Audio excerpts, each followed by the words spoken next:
Kweli. Yasmine Jaffar, bonjour. Bonjour Kamar, bonjour à tous, bonjour Anchia Bamana. Bonjour madame, bonjour à vous sur le plateau. Permettez-moi de saluer tous les Mahorais, notamment ceux qui sont dans les embouteillages en ce moment.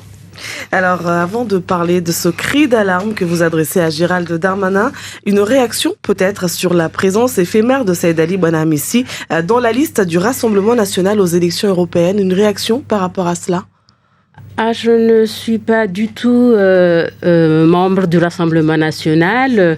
Mais c'était le premier Mahorais dans ce sens-là, à être dans la liste. Dans ce sens-là, c'est une très bonne chose. Dans ce sens-là, c'est une très bonne chose. D'ailleurs, je me dis, quand je vois les députés européens qu'on vote pour le compte de Mayotte, je pense à Younous Somarji qui nous a pas du tout soutenus lors de Wambouchou 1. Je me dis que tous les partis politiques au-delà du Rassemblement national, doivent faire des efforts pour inclure des Mahorais sur leur liste. C'est vraiment un enjeu parce que j'estime que le Mahorais pourra, en position siégeable, pas pour compléter des listes, en position siégeable, je pense que ça sera intéressant pour défendre les intérêts des Mahorais à l'Europe. Et d'ailleurs, du coup, je reviens un peu sur ce que je disais tout à l'heure. C'était donc un premier Mahorais dans la liste du Rassemblement national aux élections européennes, mais un Mahorais qui, aussitôt mis dans la liste, il repart. On a vu dans l'Hexagone à quel point on a mené des enquêtes, des propos qu'il aurait tenus sur les réseaux sociaux qui ont justement amené à son exclusion de cette liste. Et pendant ce temps, Marine Le Pen, à chaque fois qu'elle arrive à Mayotte, elle est beaucoup sollicitée, très plébiscitée durant les dernières élections. Vous comprenez aujourd'hui cet engouement autour de Marine Le Pen à Mayotte ? Moi, j'aimerais bien ce matin, Madame Jaffar, qu'on parle des actions de l'État depuis 2016. On va en parler, mais l'actualité aussi, c'est aussi ces élections européennes. Je pense que c'est ça qui interpelle les Mahorais aujourd'hui. Le bordel, excusez-moi du terme, qui existe sur le territoire. Est-ce que justement ce bordel dont vous parlez, ce n'est pas aussi peut-être qui pousse Mayotte Cavani vit un chaos humanitaire.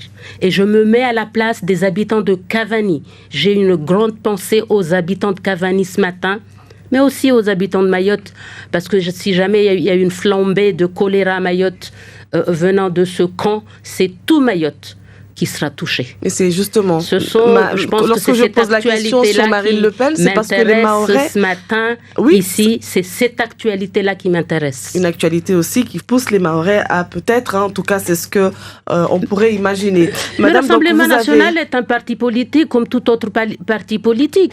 Je peux vous dire que Mahorais Solidaire a une philosophie très simple.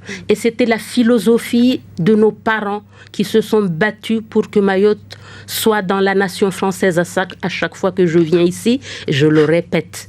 Je pense que le jour où tous les élus de Mayotte feront front commun pour travailler avec n'importe quel gouvernement qui est à Paris, alors on n'en serait pas là aujourd'hui.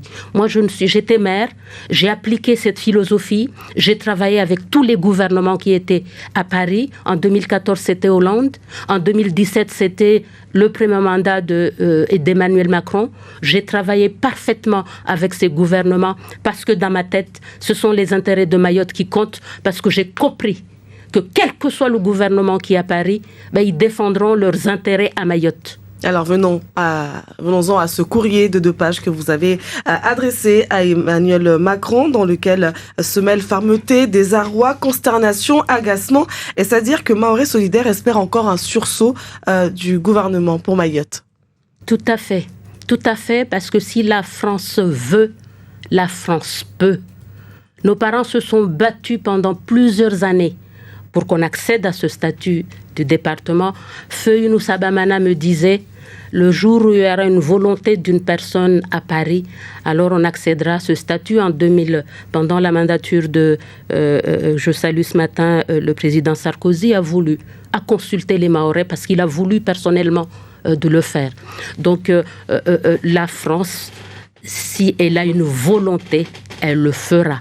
Depuis 2016, j'ai amené ici le fameux plan sécurité 2016, 25 mesures La 25e mesure, on parle, je rentre sur la question de la protection de nos frontières, parce que c'est vraiment le nœud du problème, aller à la source de nos problèmes, pas sur terre, ici à Mayotte, courir derrière les conséquences de l'immigration illégale une fois que les gens sont rentrés ici. Nous devons nous poser en amont, à la source de nos problématiques, faire en sorte à ce que nos frontières maritimes soient protégées. Dès 2016, on en parlait déjà, mesure 2025, lancer une expérimentation drone pour mieux repérer les kwassa. On en est encore là. 2018, il y a eu le conflit, on a eu l'action de l'État au quotidien. Mesure 9, je les connais même par cœur, on parle de radar. Ils sont devenus aveugles jusqu'à maintenant. Aujourd'hui, on nous parle de rideau de fer. Et pourquoi vous dites alors que vous attendez encore un sursaut du gouvernement ? Qu'on implique enfin dans PlaceNet les ministères des Affaires étrangères pour le volet diplomatique et contraindre Azali de faire en sorte à ce que ces Kwassa ne viennent plus ici, parce que nous sommes sur un sujet purement politique. C'est envahir Mayotte par la démographie, le ministère des Armées pour enfin mettre un bateau de la Marine nationale au large de nos frontières, éviter que ces Kwassa accostent à Mayotte. Mais aujourd'hui, les Kwassa ne sont plus au départ que des Comores. Aujourd'hui, nous avons des bateaux qui quittent directement l'Afrique et la Tanzanie. Les bateaux de la Marine nationale vont sillonner, si on poste ces bateaux de manière pérenne, pas 2 bateaux pour l'opération PlaceNet, comme ça a été fait depuis Chikandra, on a 2 intercepteurs, mais que du bricolage. Mais qu'on mette enfin de réels moyens maritimes au large pour sillonner cette petite île. La France est capable de faire ça. Deuxième problématique que j'aurais souhaité soulever ici, ce sont les mineurs isolés. Il y a un rapport qui est sorti en 2022, il est là ce rapport, que les élus de ce territoire s'approprient ce rapport, qui a été très bien fait par 7 inspections générales, la justice, l'administration, les affaires sociales, les finances, les affaires étrangères, inspection générale de l'éducation, du sport et de la recherche. Ça, c'est écrit dans la page 4. La page 4 de ce rapport, je lis.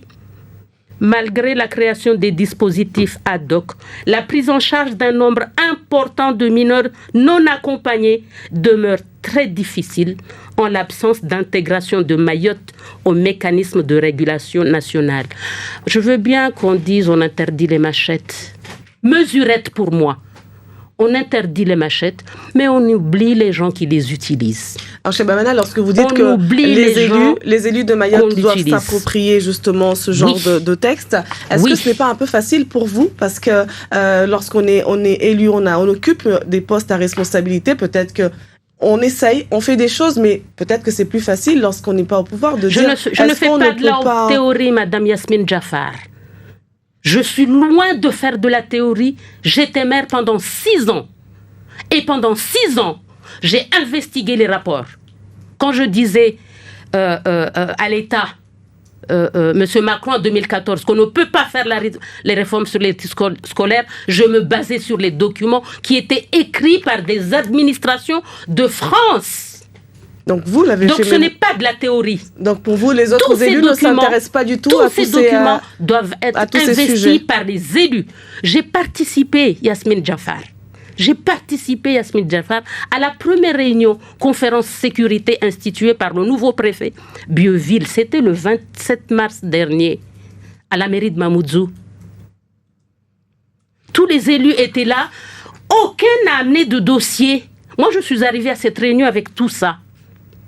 Et quand j'ai pris la parole à la fin de la réunion pour faire un peu de perspective et dire au préfet Bieville que depuis 2016, les écrits n'ont pas été respectés, les promesses de l'État n'ont pas été respectées sur la base de ces documents. Ce n'est pas Anchia qui les a écrits.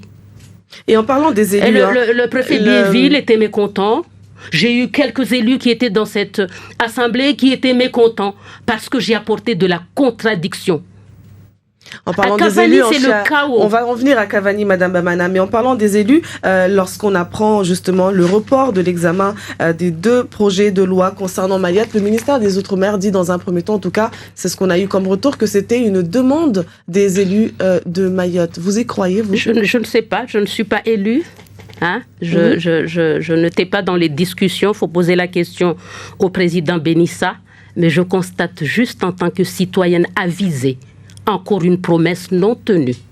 La date du 22 mai, quand ils sont venus, M. Darmanin et Mme Guévenoux, le 11 février dernier, ce ne sont pas les élus qui leur ont imposé le 22 février, que je sache. C'est leur volonté, ce sont leurs propositions, parce qu'ils avaient juste l'intention de faire lever les barrages. Donc, que ce soit une demande des élus, il faut poser la question à M. Benissa. En tout cas, moi, en tant que citoyenne avisée, comme beaucoup de Mahorais, encore une promesse du gouvernement non tenue. Avant la fin du quinquennat Macron, vous pensez que ces 2 lois concernant Mayotte pourront aboutir ? En 2019, j'étais maire, Madame Yasmine Jaffar, et sur la rocade de Mamoudzou, cette belle rocade, j'étais sur l'estrade quand M. Macron était venu nous annoncer ici haut et fort. Avant la fin de ma mandature, on commencera les travaux de la piste longue. J'étais là, élue à l'époque. On attend toujours. Donc vous n'y croyez pas du tout l'adoption de ces 2 projets de loi ? J'attends de voir. J'attends de voir et j'espère que les Mahorais, les élus auront le texte assez tôt pour qu'on puisse apporter notre contribution, raison pour laquelle nous avons écrit avec le président de l'association des anciens élus, nous avons écrit au préfet Bieville pour qu'on participe aux réflexions, mais il ne juge pas nécessaire de nous accueillir parce que nous ne sommes pas légitimes pour participer à ces discussions, ce que nous contestons. À vous écouter, on sent beaucoup de colère, j'ai envie de dire. Beaucoup de colère. Pourquoi vous êtes en colère contre ceux qui sont élus aujourd'hui ? Parce qu'ils n'arrivent pas à se mettre d'accord pour mener une action commune. Nos aïeux, nos anciens étaient ensemble pour mener le combat. Ils n'étaient pas sûrs qu'on arriverait un jour à ce statut de département. M. Bamana est mort, paix à son âme, en 2007, avant, comme beaucoup n'ont pas vu ce statut. Ils ont réussi parce qu'ils étaient ensemble. Aujourd'hui, nous constatons que les élus ne sont pas ensemble. Les parlementaires ne sont pas ensemble. On a l'impression d'avoir 3 camps. Le député Mansour d'un côté, Stélu Soufa de l'autre, les 2 autres qui sont dans le même groupe parlementaire. Mais ça ne bosse pas. Mais ça, c'est la réalité politique aussi, non ? Oui, mais ils ne sont pas de même bord politique, ils ne sont pas obligés de partager les mêmes avis. Oui, mais nous ne sommes pas de même bord. Vous voyez dans quel état est Mayotte ? Nous continuons de sombrer. À un moment donné, les élus doivent avoir un sursaut pour avoir dans leur tête l'intérêt général, madame. Plus ça va, plus nous sombrons. C'est ce que je suis en train de dire. Et en face, on a des gouvernements successifs qui ne nous prennent pas au sérieux, qui ne respectent pas leurs engagements. La date du 22 mai, ce ne sont pas les élus, ce n'est pas non plus la population. C'est M. Darmanin qui est venu le 11 février dernier. Mais est-ce que c'est pas réaliste finalement pour eux de dire aujourd'hui, on pense que ça serait trop court, finalement, on vous accorde un peu plus de temps pour ne pas bâcler... C'est depuis 2021 qu'on en parle. Juste avant la fin de cet entretien, j'aimerais qu'on parle de ce recensement organisé hier à Cavani afin de connaître déjà le nombre de migrants vivant dans les rues de Cavani, leur situation administrative. Selon la police, 1600 migrants hier étaient justement en attente d'être recensés. En Bamana, quelle pourrait être la solution ? Comment imaginez-vous la fin de tous ces... Le gouvernement ne doit pas transformer Mayotte en un camp géant. Je dis cela par rapport à l'immigration, enfin aux bateaux qui arrivent de manière clandestine tous les jours. Moi, j'ai vu votre reportage à la télé hier, mais c'était hallucinant de voir autant de monde. Je n'imaginais pas qu'il y en avait autant. Donc, il faut mettre en place vraiment impliquer la marine nationale, le ministère des Armées pour déployer ce bateau pour stopper l'hémorragie migratoire et en même temps réfléchir avec les pays tiers, ça peut se faire. Madagascar, c'est un pays ami de la France. Pourquoi ne pas négocier là-bas une zone d'attente pour régler ces flux qui arrivent? C'est une piste à investiguer. D'ailleurs, dans votre courrier, vous demandez aussi à ce que, en tout cas, vous observez que malgré tout, la préfecture continue de délivrer des visas, des titres de séjour. Et vous demandez aussi à ce que ces visas soient délivrés depuis les ambassades de France, des territoires d'où viennent ces migrants. Jaffar, on ne peut pas d'un côté nous servir des chiffres continuellement.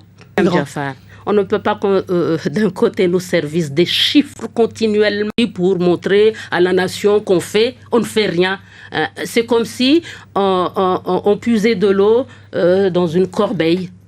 Paris est déconnecté de la réalité mahoraise selon vous? Pas déconnecté. On a des visites tous les jours. D'ailleurs, quand on vient visiter, on ne visite pas plus du tout les Mahorais, les projets de développement. Toutes les visites sont orientées vers les bidonvilles. Et ça depuis un moment. Toutes les politiques en ce moment qui sont mises en place, et je l'avais observé depuis que j'étais élue, que toutes les politiques qui sont déployées, c'est pour prendre en charge désormais les conséquences de l'immigration illégale. Donc d'un côté, on laisse les gens rentrer et de l'autre, on continue à délivrer le visa territorialisé comme des petits pains. Mais c'est complètement contre-productif de ce qu'on dit en tout cas. Je vous écoute. Je disais justement, vous dénonciez un peu plus tôt le manque de politique sociale, par exemple pour la prise en charge des mineurs isolés. Oui, tout à fait, mais il n'y a pas que ça. On ne va pas continuer à développer Mayotte, mais on n'est pas développé. Tous les projets, les infrastructures qui doivent être faites, on ne voit pas la couleur. Les hôpitaux, l'expansion, au-delà de la construction du nouvel hôpital de Kombani, il y a un projet de construction, d'extension de l'hôpital actuellement, la piste longue, l'aéroport, les routes. Mais on n'entend rien de tout ça. Ça vous choque pas? Moi, ça me choque profondément. Merci Ancheba Mana d'avoir été dans le Zakweli. Merci à vous de m'avoir invité. La première. La matinale n'est nouveau forfait Marabaya en lit. 200 giga internet. En lit, Istaoui. Merci beaucoup Yasmine Jaffar, merci.